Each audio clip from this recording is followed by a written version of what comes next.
क्या आप भी अपनी जिंदगी में उलझन महसूस करते हैं?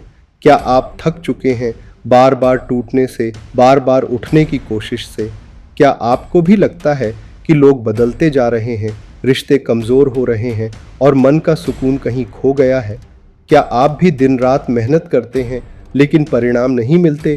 क्या आपके मन में भी कभी ये सवाल उठते हैं, मैं क्या करूं, कहां जाऊं, कौन मेरी बात समझेगा, मेरी मेहनत का फल मुझे क्यों नहीं मिलता?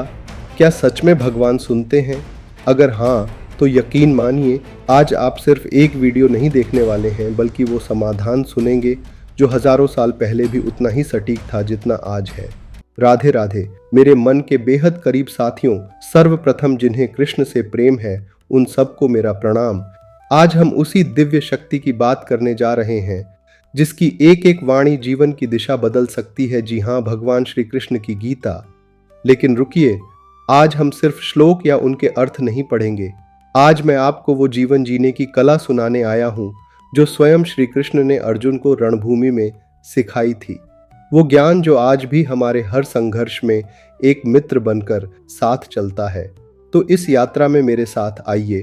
वीडियो को लाइक करिए, चैनल को सब्सक्राइब कीजिए और कमेंट में दिल से लिखिए राधे राधे, क्योंकि यह सिर्फ वाणी नहीं, जीवन को बदल देने वाली ऊर्जा है। अब जरा आंखें बंद कीजिए, कल्पना कीजिए आप जीवन के एक ऐसे मोड़ पर खड़े हैं जहां सब कुछ उलझा सा लगता है। कभी रिश्तों में उलझन, कभी मन में बेचैनी, कभी जिम्मेदारियों का बोझ और कभी ऐसा लगता है कि हम खुद से ही हार चुके हैं। अगर आपने कभी ऐसा महसूस किया है तो समझ लीजिए कि आप अर्जुन हैं और आपके हर सवाल का जवाब श्री कृष्ण की वाणी में छिपा है। अर्जुन भी टूटा हुआ था, घबराया हुआ था, उसके हाथ कांप रहे थे, धनुष छूट रहा था, वो लड़ नहीं सकता था। लेकिन फिर कृष्ण बोले, और जब कृष्ण बोले तो एक युद्ध के मैदान में ज्ञान की गंगा बह निकली। कृष्ण ने क्या कहा? उन्होंने कहा, कर्म कर, फल की चिंता मत कर। दोस्तों, क्या आप जानते हैं हम में से ज्यादातर लोग दुखी क्यों रहते हैं? क्योंकि हम हर चीज का फल पहले सोचते हैं। हम काम करते नहीं, हम बस नतीजे का डर लेकर चलते हैं। चिंता करना केवल मन को व्यस्त करता है। इससे ना तो कल की समस्याएं सुलझती हैं और ना ही आज का सुकून मिलता है। हम अक्सर वही खोने से डरते हैं जो हमारे पास होता ही नहीं। जो सच में तुम्हारा है वह कभी तुम्हें छोड़कर नहीं जाएगा, और जो तुम्हारा नहीं है वह लाख कोशिशों के बावजूद तुम्हारे साथ नहीं रहेगा। मान लीजिए आपने कोई नया काम शुरू किया और आप दिन रात यही सोचते रहे कि क्या होगा अगर मैं हार गया, तो आप जीतने से पहले ही हार जाएंगे। कृष्ण कहते हैं, तेरा अधिकार सिर्फ कर्म पर है, फल पर नहीं। यानी तू मेहनत कर, पूरे मन से कर, ईमानदारी से कर, लेकिन फल उसे भगवान पर छोड़ दे। क्यों? क्योंकि जब आप फल की चिंता छोड़ देते हैं तब आप पूरा मन लगाकर कर्म कर पाते हैं और वहीं से सच्ची सफलता की शुरुआत होती है। देखिए, अगर बारिश करनी है तो बादलों को कभी खेत से इजाजत नहीं लेनी पड़ती, वो बस अपने वक्त पर बरसते हैं। उसी तरह जब हम अपने कर्म पर ध्यान केंद्रित करते हैं तो फल अपने समय पर बरसता ही है। तो सवाल उठता है, क्या हमें कोई अपेक्षा नहीं रखनी चाहिए? नहीं, कृष्ण ने अपेक्षा से नहीं, मोह या लगाव से मना किया। उन्होंने कहा, तू कर्म कर, पर उसमें ऐसा ना उलझ कि उसका फल तुझ पर हावी हो जाए। देखिए दोस्तों, हम हर रिश्ते से, हर काम से, हर फैसले से जुड़ जाते हैं। इतना जुड़ जाते हैं कि अगर वैसा नहीं हुआ जैसा चाहा तो हम टूट जाते हैं और फिर मन कहता है, क्या जरूरत थी करने की। तभी तो श्री कृष्ण ने कहा, जिसे तुम्हारा मानते हो वो कभी तुम्हारा था ही नहीं, जो आया है वो जाएगा ही। कितनी गहरी बात है ना। आज हम जिसे अपना समझते हैं, रिश्ते, पैसा, सम्मान, शरीर, सब कुछ, वो सब इस जीवन के किराएदार हैं। मालिक तो बस एक ही है, भगवान। अब सोचिए, अगर ये शरीर भी हमेशा का नहीं तो बाकी चीज़ों से इतना मोह क्यों? कृष्ण कहते हैं, जो हुआ अच्छे के लिए हुआ, जो हो रहा है वह भी अच्छे के लिए हो रहा है, और जो होगा वह भी अच्छे के लिए ही होगा। यह सिर्फ शब्द नहीं है दोस्तों, यह उस व्यक्ति की बात है जिसने संपूर्ण ब्रह्मांड को चलाया है। कई बार हम सोचते हैं, मेरे साथ ही ऐसा क्यों? लेकिन जो रुकता है वही समझता है कि जीवन का हर मोड़ एक संकेत है। अगर कोई रिश्ता छूटता है तो समझो कि कोई नया रिश्ता जीवन में आने वाला है।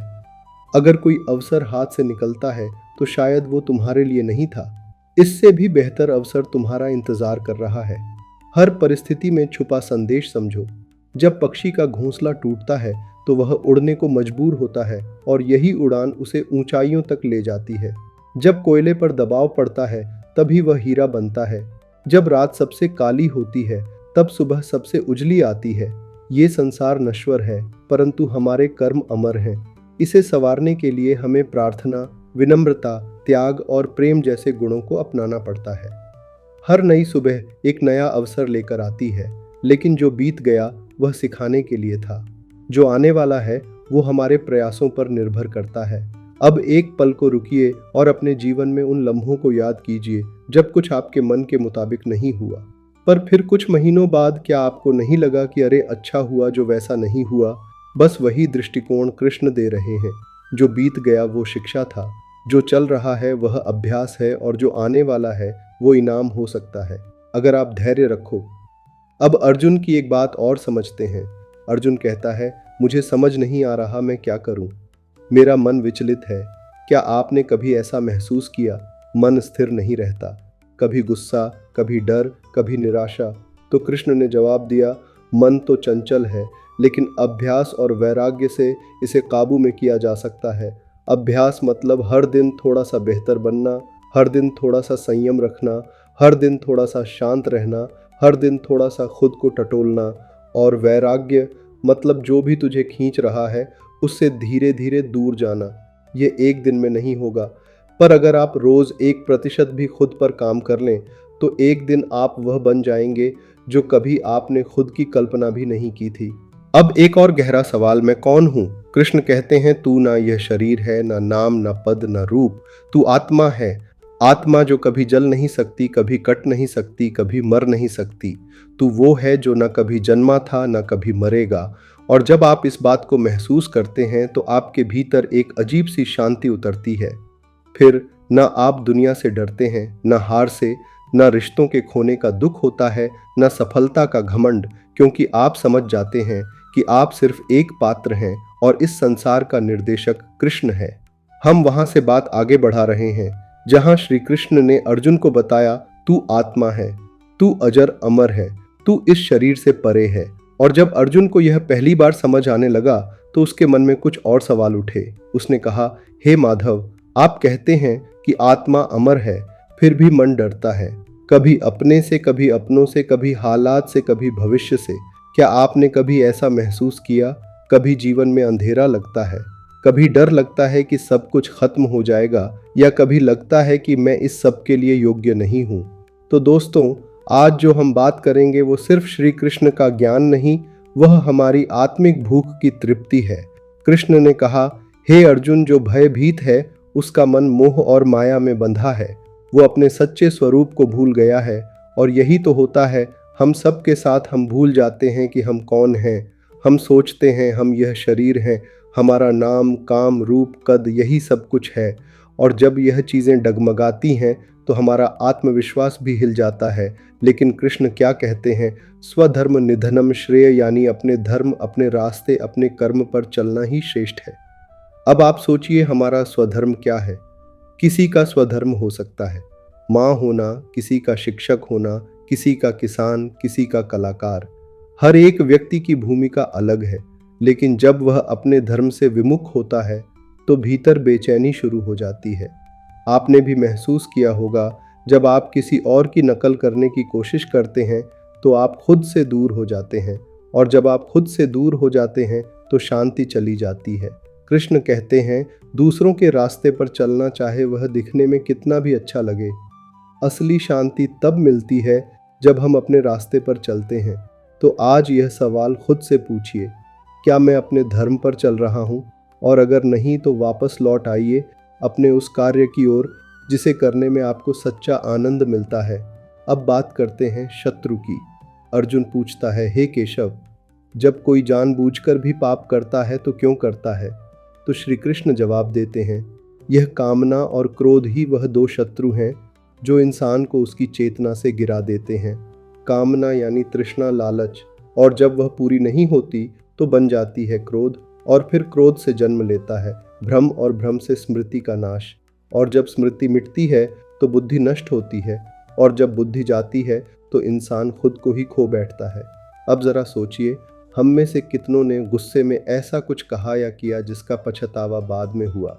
कृष्ण कहते हैं, मन और इंद्रियों को नियंत्रित करना सीखो, वरना वे तुम्हें खींचकर वहां ले जाएंगी जहां तुम जाना नहीं चाहते। लेकिन कैसे कैसे करें मन को नियंत्रित? कृष्ण इसका उत्तर भी देते हैं। वो कहते हैं, ध्यान से, अभ्यास से, संयम से, और सबसे जरूरी भक्ति से। यहाँ भक्ति का मतलब केवल पूजा पाठ नहीं है। भक्ति का अर्थ है अपने अहम को भगवान के चरणों में समर्पित कर देना। यह मान लेना कि मैं नहीं जानता पर तू जानता है प्रभु, मैं नहीं कर सकता पर तू कर सकता है। और जब यह समर्पण आता है तब कृष्ण कहते हैं, मैं अपने भक्त के हर काम का भार खुद उठा लेता हूँ। क्या आप नहीं चाहते कि कोई हो जो आपके हर दुख, हर चिंता को उठाकर ले जाए? तो बस एक बार दिल से कहिए, हे कृष्ण, अब मैं सब कुछ तुझे सौंपता हूँ। यही भक्ति है। अब अर्जुन पूछता है, हे मधुसूदन, एक तरफ आप कर्म करने को कहते हैं, दूसरी ओर त्याग की बात करते हैं, तो मैं क्या करूं? श्री कृष्ण जवाब देते हैं, त्याग वो नहीं जो संसार छोड़ दे, बल्कि त्याग वो है जो फल की आस छोड़ दे। यानी आप संसार में रहकर भी त्यागी बन सकते हैं, अगर आप अपने कर्म में लिप्त हो जाएं, पर फल की मोह में ना उलझें, और यही होता है निष्काम कर्म। अब एक बेहद सुंदर बात कृष्ण कहते हैं, यदा यदा ही धर्मस्य ग्लानिर्भवति भारत तदा आत्मानं सजाम्यहम्। जब भी धर्म की हानि होती है, जब भी अन्याय बढ़ता है, तो मैं आता हूँ। अब आप सोचिए, क्या भगवान सच में आते हैं? हाँ, हर युग में आते हैं, हर रूप में आते हैं। कभी राम बनकर, कभी कृष्ण बनकर, कभी बुद्ध बनकर, कभी आपके जीवन में किसी प्रियजन बनकर, कभी एक शिक्षक, कभी एक मित्र, कभी एक अजनबी जो राह दिखाता है, जैसे मैं अभी आपसे एक मित्र की तरह बात कर रहा हूँ। क्योंकि जब आप सच में पुकारते हो तो भगवान कभी मना नहीं करते, बस पुकार सच्ची होनी चाहिए।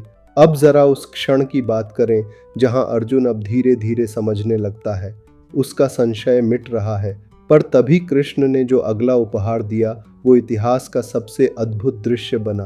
कृष्ण ने अर्जुन को दिखाया अपना विराट रूप, वो रूप जिसमें पूरा ब्रह्मांड समाया हुआ था, जहां एक ओर जन्म हो रहा था, दूसरी ओर मृत्यु, एक ओर रचनाकार था, दूसरी ओर संहारक सूर्य, चंद्र, तारे, देव, असुर सब उसमें समाहित थे। और अर्जुन कांप उठा।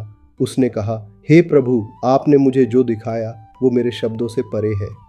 तो श्री कृष्ण कहते हैं, जो मेरी भक्ति करता है, जो मुझे अपने जीवन में स्थान देता है, जो न किसी से द्वेष करता है, न किसी से मोह करता है, वही मुझे देख सकता है। अब सोचिए दोस्तों, क्या हम भी उस रूप को देख सकते हैं? हाँ, अगर हम अपनी आंखों से नहीं तो अपने हृदय से देख सकते हैं। अगर हम अपने भीतर की गंदगी को साफ करें, अगर हम अहंकार, लोभ, द्वेष को छोड़ें, तो भगवान खुद हमारे अंदर प्रकट हो सकते हैं। क्योंकि वे कहीं बाहर नहीं है, वह तो आपके हर श्वास में है, हर धड़कन में है, हर आंसू में है, हर मुस्कान में है। अब अंत की ओर बढ़ते हुए कृष्ण अर्जुन से कहते हैं, सर्वधर्मान परित्यज मामिक शरणम व्रज। अपने सारे धर्मों, कर्तव्यों, उलझनों को छोड़ दे और मेरी शरण में आ जा, मैं तुझे मुक्त कर दूंगा। क्या यह प्रेम नहीं है? क्या यह परम आश्वासन नहीं है? कोई ऐसा कह रहा है जो संपूर्ण सृष्टि का मालिक है कि आजा तेरा भार अब मेरा हुआ। तो क्या आप तैयार हैं वो एक कदम बढ़ाने के लिए? अगर हाँ तो अभी कमेंट में लिखिए राधे राधे, और दिल से कहिए, हे कृष्ण, मैं तेरा हूँ। हम उस मोड़ पर पहुंच चुके हैं जहां अर्जुन अब भयभीत नहीं है, अब वह भ्रम में नहीं है, अब वह सिर्फ योद्धा नहीं बल्कि ज्ञानी योद्धा बन चुका है। पर क्या इतना ही काफी है? श्री कृष्ण ने एक अंतिम कार्य किया, एक अंतिम दीपक जलाया, जिससे अर्जुन के भीतर का अंधकार हमेशा के लिए मिट गया। क्योंकि ज्ञान तब तक अधूरा है जब तक वह जीवन में उतर न जाए। तो आइए हम भी उस अंतिम प्रकाश की ओर बढ़े। कृष्ण कहते हैं, हे अर्जुन, तू मेरा प्रिय है और मैं तुझसे इसलिए कहता हूं क्योंकि मैं चाहता हूं तू मुक्त हो, आज़ाद हो अपने ही बंधनों से। अब जरा सोचिए, किसी ने कभी आपको ऐसा कहा है? शायद नहीं। लेकिन श्री कृष्ण कहते हैं, मैं तुझसे प्रेम करता हूँ और मैं चाहता हूँ तू जागे। और हम सबको भी वो यही कह रहे हैं। वो चाहते हैं कि हम भी उस अर्जुन की तरह दृढ़, शांत, ज्ञानी और कर्म योगी बने। अब आइए देखते हैं श्री कृष्ण ने अर्जुन को क्या अंतिम ज्ञान दिया। कृष्ण कहते हैं जो हुआ वो अच्छा हुआ, जो हो रहा है वह भी अच्छा हो रहा है और जो होगा वह भी अच्छा ही होगा। यह वाक्य तो आपने सुना होगा, पर इसका अर्थ बहुत गहरा है। इसका मतलब है हर परिस्थिति, हर दुख, हर मोड़ हमें कहीं ना कहीं बड़ा बना रहा है, लेकिन हम देखते हैं केवल परिणाम। कृष्ण कहते हैं तू प्रक्रिया को देख, तेरा विकास हो रहा है, तू निखर रहा है। हर असफलता, हर पीड़ा तुझे मजबूत कर रही है। क्या आपने कभी यह अनुभव किया? जब कोई रिश्ता टूटा तो बाद में आप और परिपक्व हो गए। जब कोई अवसर छूटा तो किसी और रास्ते से और सुंदर चीजें आईं। यही श्री कृष्ण कह रहे हैं। जीवन तेरे पक्ष में काम कर रहा है, तू बस धैर्य रख। अब अर्जुन पूरी तरह बदल चुका था। वो अब केवल युद्ध के लिए तैयार नहीं था, बल्कि आत्मज्ञान से भरा हुआ था। उसने कहा, हे कृष्ण, अब मेरा मोह दूर हो गया है। अब मैं समझ गया हूं कि मेरा कर्तव्य क्या है। अब मैं लड़ूंगा निस्वार्थ भाव से तेरे बताए रास्ते पर। और तभी श्री कृष्ण मुस्कुराए, क्योंकि उन्होंने जो कहा था वो अब जीवन बन चुका था। तो अब सवाल यह है, क्या हम भी वह अर्जुन बन सकते हैं? क्या हम अपने जीवन के हर युद्ध में दृढ़ता, शांति और समर्पण के साथ उतर सकते हैं? हाँ, बिल्कुल बन सकते हैं। श्री कृष्ण ने हमें गीता के माध्यम से सिर्फ उपदेश नहीं दिए, बल्कि एक जीवन जीने की कला सिखाई। तो आइए हम इस अमूल्य ज्ञान को 5 बातों में समझते हैं, जो श्री कृष्ण ने हमें जैसे एक सखा, एक मार्गदर्शक के रूप में सिखाई है। पहली बात, आत्मा अमर है, भय भ्रम है। जब हम समझ जाते हैं कि हम शरीर नहीं बल्कि आत्मा हैं, तो दुख, डर और मरण हमें नहीं छूते। कृष्ण कहते हैं, ना तू किसी को मार सकता है, ना कोई तुझे मार सकता है। तू ना जलता है, ना कटता है। तू शाश्वत है। सोचिए, अगर हम यही भाव अपने अंदर रख लें तो कौन सी चिंता हमें डिगा सकती है। दूसरी बात, कर्म कर, फल की चिंता मत कर। कर्म योग का यह मूल मंत्र है। तू सिर्फ अपना कर्तव्य निभा। फल क्या होगा ये मुझ पर छोड़ दे। कितनी बार हम काम करते हुए मन में सोचते हैं, क्या मिलेगा? अगर असफल हुए तो लोग क्या कहेंगे? कृष्ण कहते हैं, बस कर, अपने मन और आत्मा से कर। तू जो कर रहा है उसमें ईश्वर को देख, और जब आप ऐसा करते हैं तो हर काम पूजा बन जाता है। तीसरी बात, भक्ति केवल पूजा नहीं, समर्पण है। कृष्ण कहते हैं, तुम जो कुछ भी खाते हो, जो कुछ भी दान करते हो, जो कुछ भी तप करते हो, वो मुझे समर्पित करो। यानी जीवन के हर पल में अगर तुम मुझे रखोगे तो मैं तुम्हारे साथ हो जाऊंगा। भक्ति सिर्फ मंदिर की घंटी नहीं है। भक्ति वो है जब एक माँ अपने बच्चे को प्यार से देखती है। भक्ति वो है जब आप अपने कर्म में सच्चे हो। भक्ति वो है जब आप यह मान लें, हे कृष्ण, जो मैं हूँ, जैसा हूँ, सब तेरा है। चौथी बात, सच्चा ज्ञान विवेक की आंख खोलता है। श्री कृष्ण बार बार कहते हैं, ज्ञानी वही है जो हर जगह मुझे देखता है। यानी हर स्थिति, हर व्यक्ति, हर घटना में ईश्वर की योजना को देखना। जब कोई दुख दे तो समझना शायद कुछ सिखाना चाहता है। जब कोई साथ छोड़ दे तो जानना कोई नया रास्ता खुलने वाला है। विवेक केवल किताबों से नहीं आता, वह आता है अनुभव और समर्पण से। पांचवी और अंतिम बात, जीवन का लक्ष्य परमात्मा से एक होना। गीता का अंतिम सार यह है, तू सब कुछ छोड़ दे और मेरी शरण में आ जा। कृष्ण कोई डराने वाले ईश्वर नहीं है, वो प्रेम है। वो चाहते हैं कि हम यह दिखावटी आवरण छोड़ दें, हम अपना नकली अभिमान छोड़ दें, हम अपने मैं को छोड़ दें, क्योंकि जब मैं हटता है तभी कृष्ण प्रकट होते हैं। अब जरा सोचिए, हम में से कितनों ने जीवन को केवल दूसरों की उम्मीदों में उलझा रखा है? क्या आपने कभी खुद से पूछा, मैं क्यों जी रहा हूँ? क्या मैं वो कर रहा हूँ जिससे मुझे शांति मिले? क्या मैं कृष्ण के रास्ते पर चल रहा हूँ? अगर नहीं तो अभी समय है। कृष्ण की यह वाणी केवल अर्जुन के लिए नहीं थी, यह आपके लिए थी। तो आज से हर सुबह उठकर कहिए, हे कृष्ण, आज का दिन तुझे समर्पित है। मेरे हर कर्म में तू रहे, मेरे हर निर्णय में तू रहे। और रात को कहिए, धन्यवाद कृष्ण, जो दिया जो लिया सब तेरा। तो आइए इस गीता सार के अंतिम क्षण में मैं आपसे सिर्फ एक विनती करता हूँ, अपने भीतर के कृष्ण को मत खोइए, और जब खो जाए तो अर्जुन बनकर पूछिए। कृष्ण फिर उत्तर देंगे, क्योंकि वह दूर नहीं है, वह तो हर समय सुन रहे हैं। अब इस पावन ज्ञान को किसी और के जीवन में भी रोशनी बनाकर भेजिए। अगर यह शब्द आपके हृदय को छू गए तो वीडियो को लाइक कीजिए, चैनल को सब्सक्राइब कीजिए और कमेंट में पूरे प्रेम से लिखिए, राधे राधे, जय श्री कृष्ण।